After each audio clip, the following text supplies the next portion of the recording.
పశ్చిమ గోదావరి జిల్లా భీమవరంలో municipal commissioner Ramachandra Reddy, foods inspector Sundararama Reddy క్షేత్రస్థాయిలో పర్యటించారు. షాపులు, పాల దుకాణాలు, నెయ్యి కేంద్రాల్లో ఆకస్మిక తనిఖీలు చేశారు. కొన్ని పాల కేంద్రాల్లో శాంపిల్స్ సేకరించి టెస్ట్ కోసం ల్యాబ్లకు పంపించారు. పోలీస్ బొమ్మ లక్ష్మీ టాకీస్ సెంటర్లోని ఓ నెయ్యి షాపులో కొన్ని పదార్థాలు అనుమానాస్పదంగా మారాయి. కొన్ని ప్లాస్టిక్ సంచులో ఉన్నటువంటి 200 కిలోల క్రీమ్ను కూడా గుర్తించి సీజ్ చేశారు. యజమానిపై కేసు బుక్ చేశారు. ఈ కల్తీ వ్యవహారంపై కలెక్టర్ స్పందించారని, వారిపై క్రిమినల్ కేసులు చేపట్టి లైసెన్సులు రద్దు చేస్తామంటున్న భీమవరం మున్సిపల్ కమిషనర్ రామచంద్రారెడ్డితో మా ప్రతినిధి ప్రసాద్ ఫేస్ టు ఫేస్. జిల్లా రాజమండ్రిలో కల్తీ పాలు సేవించి 5గురు అయితే మరణించడం జరిగింది. ఈ అంశం మీద రాష్ట్ర వ్యాప్తంగా కూడా ఇటు ఫుడ్ సేఫ్టీ అధికారులు కూడా ఇటు జిల్లా వ్యాప్తంగా కూడా ఈరోజు అయితే పలు దుకాణాల్లో అయితే పాల కేంద్రాల్లో కూడా తనిఖీలు నిర్వహించడం అయింది. ఫుడ్ సేఫ్టీ అధికారులతో ఫలంగా ఇటు భీమవరం మున్సిపల్ కమిషనర్ ఈ రోజు అయితే పలు షాపుల్లో అయితే దాడులు అయితే నిర్వహించిన పరిస్థితి అయితే ఉంది. ఇదే అంశం మీద మనతో మాట్లాడటానికి కమిషనర్ గారు ఉన్నారు. ఆయన మాట్లాడించే ప్రయత్నం చేద్దాం. సార్ చెప్పండి, ఈ రోజు భీమవరంలో పలు పాల దుకాణాల్లోనూ పలు దుకాణాల్లో కూడా ఇటు కల్తీ నెయ్యి విషయంలో కూడా మీరు ఈ రోజు అయితే దాడులు నిర్వహించారు. ఇది ఏ విధంగా చూడొచ్చు అంటారు? మనము గత 2 డేస్ బ్యాక్ రాజమండ్రిలో జరిగిన సందర్భంగా మనం కూడా ముందు జాగ్రత్త చర్యగా మన దగ్గర ఉన్నటువంటి ఈ యొక్క పాల కేంద్రాలు, మన పట్టణంలో ఎన్ని పాల కేంద్రాలు అయితే ఉన్నాయో వాటన్నిటిలో కూడా ఎలా ఉంది పరిస్థితి అని తెలుసుకోవడం కోసం మన గౌరవ డిస్ట్రిక్ట్ అడ్మినిస్ట్రేషన్ జాయింట్ కలెక్టర్ గారు ఆదేశాల ప్రకారం ఈరోజు ఈ యొక్క పాల కేంద్రాలపైన మనం ఈరోజు తనిఖీలు నిర్వహించడం జరిగింది. ముఖ్యంగా మనకు అడ్డవంతం దగ్గర ఉన్నటువంటి ఆ కృష్ణసాయి మిల్క్ భాండార్ పైన కూడా చూడడం జరిగింది. అక్కడ మనం గుర్తించింది ఏంటంటే చాలా వరకు లూజ్ పాలు, బయట నుంచి తెచ్చిన పాలు కూడా ఫ్రీజర్స్లో పెడుతున్నారు. వాటిలో మనం ఊహించిన దానికంటే ఎక్కువగా నురుగు ఉండడము, లేకపోతే ఆ కూలింగ్లో ఎన్ని రోజుల నుంచి పెడుతున్నారో తెలియకుండా ఉంది. అలాగే వాళ్ళు చేసిన ప్యాకెట్స్ కూడా, ఆ ప్యాకెట్స్ పైన కూడా డేట్ ఆఫ్ ప్యాకింగ్ కావచ్చు, లేకపోతే బిఫోర్ యూజ్ అనే డేట్లు కానీ అవన్నీ లేకుండా ఉన్నాయి. కాబట్టి అక్కడ మనకు అనుమానం ఉన్న చోట కొన్ని చోట్ల ఈ యొక్క శాంపిల్స్ తీసుకుని ఆ ఫుడ్ సేఫ్టీ ఇన్స్పెక్టర్స్ ద్వారా ల్యాబ్కు పంపించడం జరిగింది. అలాగే మన పట్టణంలో వీరమ్మ పార్క్ వైపు కావచ్చు, లేకపోతే పట్టణంలో ఇతర ప్రాంతాల్లో కూడా ఈ ఫుడ్కు సంబంధించి అన్నిటి మీద చర్యలు తీసుకోవడం జరుగుతుంది. ప్రతి ఒక్క పాల కేంద్రం మీద కూడా చర్యలు తీసుకుంటాము. అయితే 100% వాళ్ళు మనకున్న గైడ్లైన్స్ ప్రకారం ఉన్నట్లయితే ఇబ్బంది లేదు. అదర్వైజ్ వాళ్ళపైన చట్టపరంగా ఎలా ఉంటే అలా చర్యలు తీసుకోవడం జరుగుతుంది. అంటే ఈరోజు కల్తీ వెన్న కూడా ఇక్కడ గుర్తించిన సంఘటన ఉంది. దాని మీద మీరు ఏమంటారు? మన రిలయన్స్ పక్క సందులో ఉన్నటువంటి అక్కడ ఒక షాపులో అక్కడ ఈ నెయ్యి తయారు చేస్తున్నారు. కాకపోతే ఆ నెయ్యి తయారు చేయడానికి వాళ్ళు ఒక వెన్న తెప్పిస్తున్నామన్నారు. ఆ వెన్న తెప్పించిన దాదాపు ఒక 200 కిలోస్ వెన్న బయట ప్యాక్ చేసి బయట రోడ్డు మీద పడే ఉండడం మనకు కొంచెం అనుమానాస్పదంగా ఉంది. ప్లస్ అక్కడ తయారు చేస్తున్నటువంటి ఆ నెయ్యి తయారు చేసే ఆ షాపు కూడా అన్హైజీనిక్గా, కిందంతా తేమగా, జిడ్డుగా అంతా చాలా ఇదిగా ఉంది. అయితే స్మెల్ అయితే అక్కడక్కడ మనకు నెయ్యి స్మెల్ కనిపిస్తుంది, కానీ దానిపైన మనకు చాలా రకాలుగా అనుమానం ఉండడంతో దాన్ని సీజ్ చేయడం జరిగింది.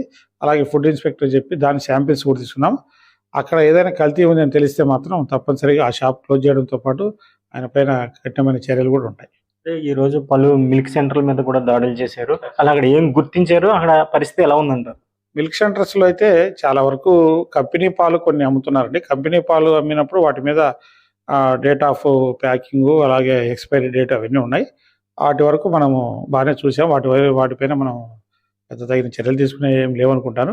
కానీ ఎక్కడైతే లూజ్ పాలు ఉన్నాయో ఆ లూజ్ పాలు క్యాన్స్లోను, అలాగే ఫ్రీజర్స్లోను, తర్వాత విడిగా ప్యాకింగ్స్ చేసి ఒక 1/2 లీటర్ ప్యాకింగ్, లీటర్ ప్యాకింగ్ చేసి ఫ్రిడ్జ్లో పెడుతున్నారు. కానీ అది ఎన్ని రోజుల నుంచి స్టాక్ పెడుతున్నారు, ఎన్ని రోజులకు అమ్ముతున్నారు, అది ఎప్పటివి అనేది మనకు క్లియర్గా తెలియట్లేదు. వాటిపైన మాత్రం శాంపిల్స్ తీయడం జరిగింది. అలాగే కొన్ని చోట్ల ఫైన్లు వేయడం కూడా జరిగింది. ఈ యొక్క లూజ్ పాలు ఎక్కడైనా సరే, ఎప్పుడు వచ్చినా సరే, ఈ పట్టణంలో ఎవరు అమ్మినా సరే ఆ డేట్ ఆఫ్ ప్యాకింగ్ అనేది కంపల్సరీ ఉండాలి. ఆ ఎక్స్పైరీ డేట్ కూడా కంపల్సరీ ఉండాలని చెప్పాము. అది లేని పక్షంలో వాటన్నింటిని కూడా సీజ్ చేయడం జరుగుతుంది. అంటే ఇప్పుడున్న ప్రజెంట్ భీమవరం షాపులు అన్నీ కూడా లైసెన్స్ వారిగా నడుపుతున్నాయంటారా, లేకపోతే లైసెన్స్ లేకుండా కూడా అన్అఫిషియల్గా నడుపుతున్నారంటారా? అంటే ఈరోజు తిరిగిన షాపుల్లో అయితే 1-2 షాప్స్, అంటే ఈ యొక్క పాల కేంద్రాలు అయితే అన్ని లైసెన్స్లే కనిపించాయండి. ఈరోజు విడిగా ఇప్పుడు చైనీస్ ఫుడ్ తయారు చేసేది, ఫ్రైడ్ రైస్ తయారు చేసేటువంటి ఈ యొక్క రెస్టారెంట్లు కానీ, చిన్న హోటల్స్ కానీ, వాటిలో అయితే ఈరోజు చూసిన వాటిలో 2 షాపులు అయితే మన ట్రేడ్ లైసెన్స్ లేకుండానే నడుస్తుంది తెలిసింది. ట్రేడ్ లైసెన్స్ ఉండాలి, అలాగే ఫుడ్కు సంబంధించినటువంటి అయితే ఫుడ్ లైసెన్స్ కూడా ఉండాలి. కాబట్టి అవి లేకుండానే నడుస్తున్నాయని తెలిసింది. వాటికి ఈరోజు సీజ్ చేయడం జరిగింది. వాళ్ళు పర్మిషన్ పెట్టి మనం లైసెన్స్ ఇచ్చిన తర్వాత, అలాగే ఫుడ్ సేఫ్టీ అధికారులు కూడా వాళ్ళ లైసెన్స్ ఇచ్చిన తర్వాతనే వాటిని ఓపెన్ చేసే విధంగా మనం చర్యలు తీసుకున్నాం. ఈ కల్తీ మీద మీరు ఏం చెప్పదలుచుకున్నారు శివరాజ్? ప్రజలందరికీ మనము ఇచ్చేటువంటి ఒక ఫుడ్ కానీ, పాలు కానీ ఏదైనా సరే ఈ యొక్క ప్రజల ఆరోగ్యాన్ని మనం దృష్టిలో పెట్టుకొని ఎక్కడ కల్తీ అనేది జరగకూడదని తయారు చెప్తున్నాను. మనం వ్యాపారం చేసుకోవచ్చు కానీ చేసుకునేది ఏదైనా కూడా నాణ్యంగా ఉండాలి. ఎక్కడైనా సరే పాలల్లో కల్తీ కానీ, లేకపోతే ఫుడ్‌లో కల్తీ కానీ, ఫుడ్ ఈరోజు చూసినట్టయితే రాటన్ ఫుడ్ కొన్ని చోట్ల దొరికింది. అంటే నిన్న వండి మిగిలిపోయిన ఫుడ్‌ను ఆల్రెడీ వండి చికెన్ కావచ్చు ఇలాంటి వాటిని ఫ్రై చేసిన ఫుడ్‌ను మళ్ళీ ఫ్రీజర్‌లో పెట్టి మళ్ళీ ఈరోజు కూడా అమ్మడం చేయడం అనేది జరుగుతుంది. అటువంటి గుర్తిస్తే మాత్రం తప్పనిసరిగా చర్యలు తీసుకుంటాం. ప్రజలకు అనారోగ్యం కలిగించే ఏ పని చేసినా గైడ్‌లైన్స్‌కి వ్యతిరేకంగా ఎవరు ఏ చర్యలు తీసుకున్న పని చేసినా కూడా వాళ్ళ పైన కఠినమైన చర్యలు తీసుకోవడం జరుగుతుందని తెలియజేస్తున్నాను. కాబట్టి ప్రజల ఆరోగ్యాన్ని దృష్టిలో పెట్టుకొని మీరు కూడా నాణ్యంగా బిజినెస్ చేసుకోవాలని కోరుకుంటున్నాను. భీమవరంలో పలు పాల కేంద్రాల్లోనూ అలాగే పలు దుకాణాల్లో కూడా ఇక్కడ ఏదైతే తనిఖీలు అయితే బలంగా అయితే నిర్వహించడం జరిగింది. అదేవిధంగా ఏదైతే ప్రభుత్వానికి విరుద్ధంగా ఏదైతే ప్రజలకు హానికరమైన ఫుడ్స్ కానీ లేకపోతే ఏ విధమైన నిలవ ఫుడ్ కనుక అమ్మినట్లయితే వాళ్ళు లైసెన్సులు కూడా రద్దు చేస్తామని చెప్తున్న పరిస్థితి అయితే ఉంది. అదేవిధంగా ఇప్పుడు ఏదైతే ఈ రోజు జరిగిన ఇటు జిల్లా వ్యాప్తంగా కానీ ఇటు మన భీమవరంలో కూడా ఏదైతే పాల కేంద్రాల మీద దాడి చేసినప్పుడు అక్కడ కొన్ని సమస్యలు గుర్తించామని వాటిని ఏదైతే ఫుడ్ సేఫ్టీ అధికారులతో అటు శాంపిల్స్ తీసుకుని కూడా ల్యాబ్లకు పంపించడం జరిగిందని చెప్తున్న పరిస్థితి అయితే ఉంది. ఇది ఇక్కడ ఉన్న పరిస్థితి. కెమెరా పర్సన్తో ప్రసాద్, ప్రైమ్9 న్యూస్, భీమవరం.